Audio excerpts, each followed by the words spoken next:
வச்சுருக்கோன்னு நம்ம பொடி போட்டு வதக்கி போடும்.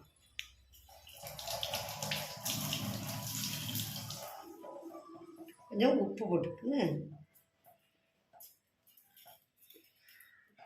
இப்போ சால்ட் போடுதோன்னு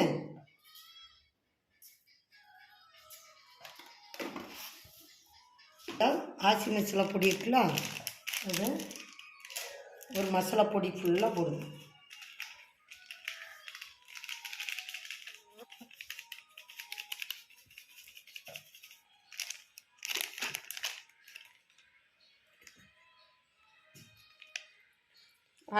அறுசுவை மசாலா பொடின்னு அது கொஞ்சம் சுவையாகணும்னு அது கொஞ்சம் தட்டிக்கணும். இப்போ நம்ம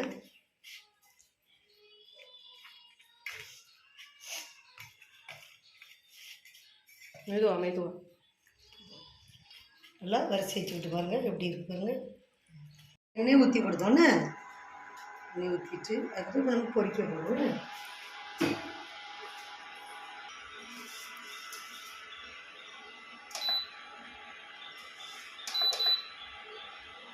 நம்ம இப்போ மீனை தூக்கி போடுறோன்னு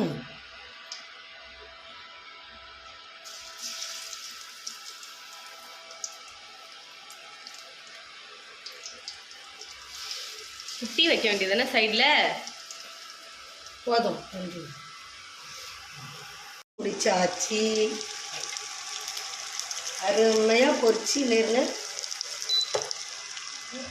இன்னும் இதெல்லாம் பாக்கி இன்னும் கையில் தூக்கி வருது.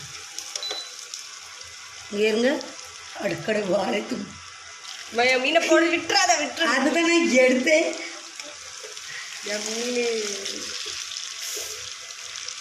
இங்கே இருங்க. போதும் காமிச்சா இருக்கு பாருங்க. அவங்களுக்கு புரிஞ்சிருக்கும்.